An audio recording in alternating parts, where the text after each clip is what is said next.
untuk anak-anakku kelas 1 SD. Gimana kabarnya hari ini? Ibu harap seluruhnya anak-anakku dengan keadaan sehat. Oke, pada pagi hari ini kita mau memasuki pembelajaran pendidikan agama Kristen dan budi pekerti. Kita akan membahas tentang pembelajaran keempat, yaitu aku dan keluargaku.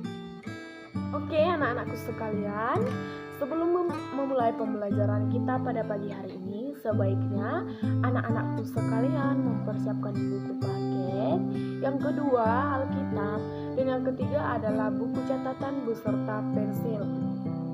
Anakku, sebelum kita memulai pembelajaran kita pada pagi hari ini, sebaiknya kita mengawali dengan doa. Mari kita berdoa. Terima kasih Tuhan Yesus, terima kasih Bapa yang baik buat berkat-Mu pada pagi hari ini, di mana kami masih bisa berjumpa dengan adik-adik kami pada saat ini.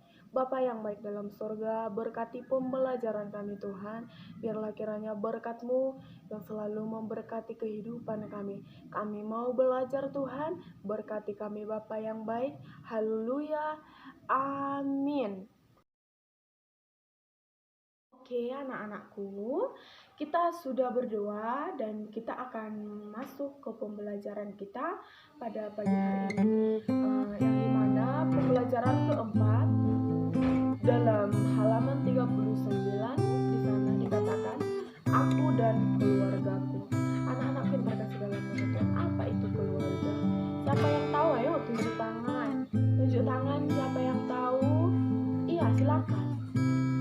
Iya, keluarga adalah orang-orang yang paling kita sayangi. Keluarga adalah orang-orang yang paling dekat dengan kita, yang mengetahui situasi kita. Anak-anak yang terkasih dalam nama Tuhan, ada dua keluarga. Yang pertama adalah keluarga inti yang terdiri dari ayah, ibu, dan anak. Dan yang kedua adalah keluarga besar yang terdiri dari kakek, nenek, ayah, ibu, serta bibi dan paman dan anak-anaknya. Keluarga kita adalah keluarga Tuhan Yesus. Maka kita mau bernyanyi. Judul lagu kita, Ku Cinta Keluarganya Tuhan.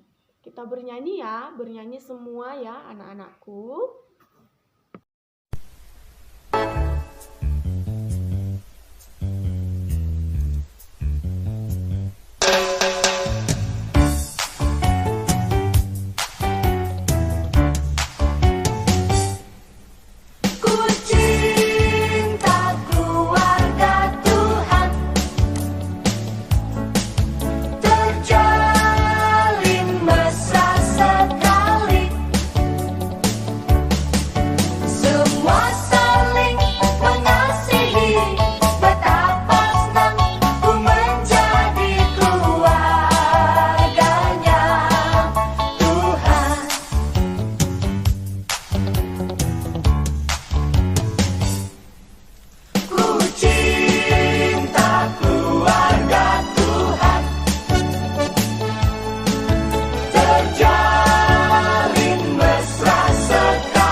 Kita mau membaca dulu Kejadian 21 ayat 1 sampai 7 yang Oke, anak-anakku sekalian, Ibu akan membaca Kejadian 21 ayat 1 sampai 7 dan Ibu harap anak-anakku sekalian mendengarkannya.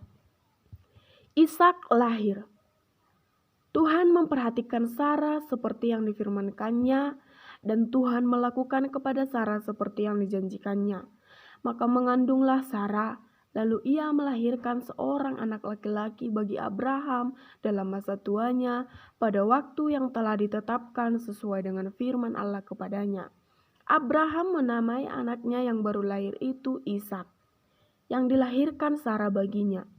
Kemudian Abraham menyunat Ishak, anaknya itu ketika berumur 8 hari, seperti yang diperintahkan Allah kepadanya. Adapun Abraham berumur 100 tahun ketika Ishak anaknya lahir baginya. Berkatalah Sarah, Allah telah membuat aku tertawa, seperti orang yang mendengar akan tertawa karena aku. Lagi katanya, siapakah tadinya yang mengatakan kepada Abraham, Sarah menyusui anak? Namun aku telah melahirkan seorang anak laki-laki baginya pada masa tuanya. Siapa itu Ishak, anak-anak yang terkasih dalam nama Tuhan? Siapa yang tahu Ishak? Tunjuk tangan. Iya, Ishak itu adalah anak dari bapak kita Abraham dan ibu Sarah. Ishak itu adalah putra yang diminta dari siapa? Iya, dari Tuhan Yesus. Namun Tuhan Yesus menguji si Abraham, menguji bapak kita Abraham, bagaimana kepercayaan bapak Abraham kepada Tuhan Yesus. Maka Tuhan Yesus memberikan Ishak kepada bapak kita Abraham dan ibu Sarah di umur yang sudah tua. Berapa umurnya tadi? Iya, umur 100 tahun Ishak dikaruniakan kepada orang tuanya, yaitu Bapak Abraham. Bapak Abraham berumur 100 tahun, maka dia mempunyai anak.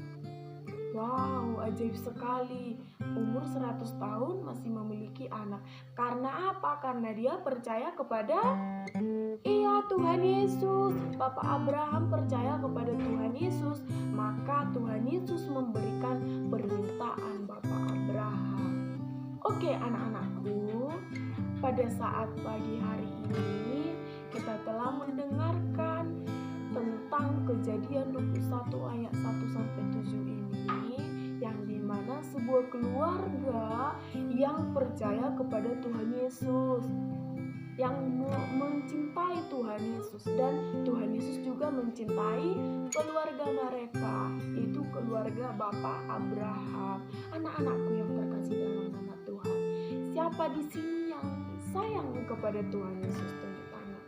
Iya, semua anak-anakku sayang kepada Tuhan Yesus. Maka ketika kita mencintai Tuhan Yesus, ketika kita sayang Tuhan Yesus, maka Tuhan Yesus juga akan sayang kepada kita, karena kita anak-anak yang Tuhan Yesus ciptakan. Oke, di dalam nats ini, di dalam firman Tuhan ini, kita boleh belajar bahwa kita harus bisa melakukan 6M. Apa tadi? 6M. Iya, 6M. Yang pertama adalah mengasihi.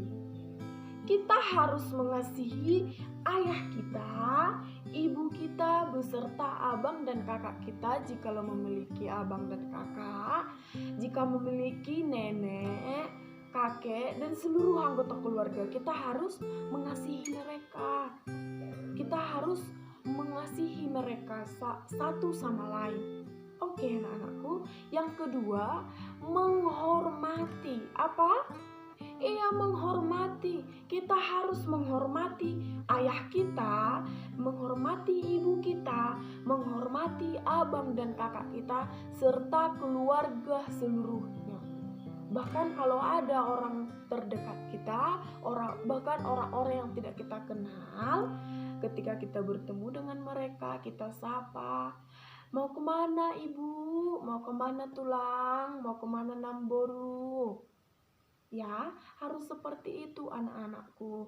Jika kita ingin Tuhan Yesus mencintai, ya. Yang ketiga adalah menolong. Apa tadi? Iya, menolong. Kita harus menolong sesama manusia. Ketika temanmu jatuh, maka kamu sepantasnya menolong mereka. Ketika temanmu tidak memiliki pensil untuk menulis, ketika kamu memiliki 2 pensil, berikan kepada temanmu. Karena Tuhan Yesus sangat mencintai anak-anak yang suka menolong. Yang keempat adalah menerima. Contohnya kan ketika ketika kita mau pergi ke sekolah, orang tua kita memberikan kita uang jajan. Yang biasanya 2.000 dikasihkan, tiba-tiba dikasih 1.000. Maka kita harus menerima anak-anakku.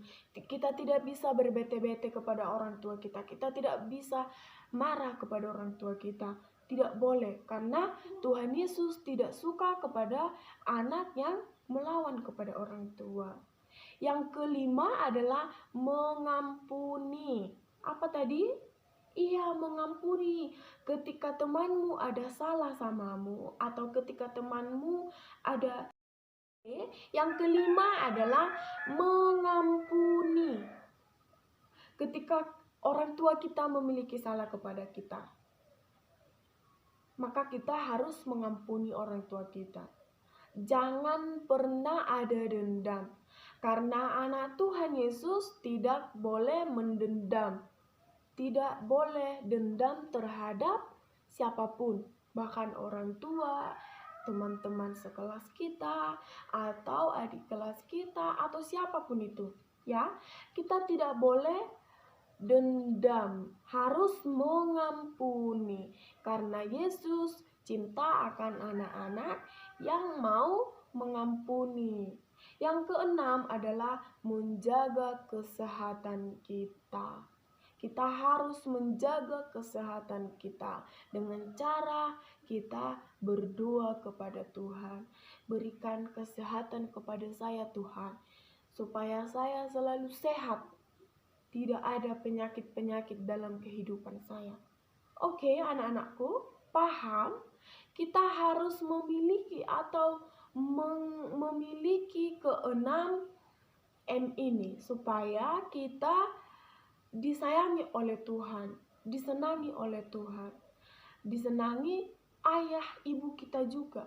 Karena orang tua kita adalah Allah yang bisa kita lihat. Mereka adalah Tuhan yang bisa kita lihat. Makanya tidak boleh berbohong kepada orang tua. Tidak bisa berbohong kepada siapapun, terkhusus kepada orang tua. Karena kalau anak-anakku sekalian berbohong, maka kamu sudah membohongi Tuhan kita. Karena orang tua dan Tuhan Yesus tidak suka kepada anak-anak yang pembohong. Oke, anak-anakku, karena Tuhan cinta akan keluarga kita, maka kita tidak bisa bohong, tidak boleh berbohong. Oke, demikianlah pembelajaran kita pada saat ini. Semoga pembelajaran kita pada saat ini bermanfaat buat nanti masa depan kita. Oke, semoga melalui pertemuan kita pada saat ini kita bisa melakukan apa yang keenam M tadi. Ya, anak-anakku sekalian, kita bisa melakukan keenam M yang ibu sebut tadi.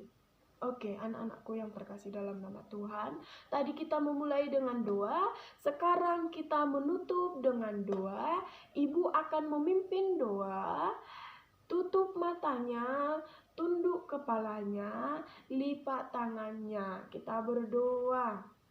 Terima kasih Tuhan, kami telah siap melaksanakan pembelajaran kami pada pagi hari ini. Biarlah kiranya Tuhan yang memberkati kami. Kemanapun kami nanti Tuhan selanjutnya, biarlah Tuhan Yesus yang memberkati kehidupan kami. Saat sebentar Tuhan kami mau istirahat, berkati kami Bapa yang baik. Kami memuji memuliakan nama-Mu hari ini kekal sampai selama-lamanya. Amin. Anak-anakku yang terkasih dalam nama Tuhan, demikian pembelajaran kita pada saat pagi hari ini. Sampai berjumpa di minggu depan. Jaga kesehatan kalian, tetap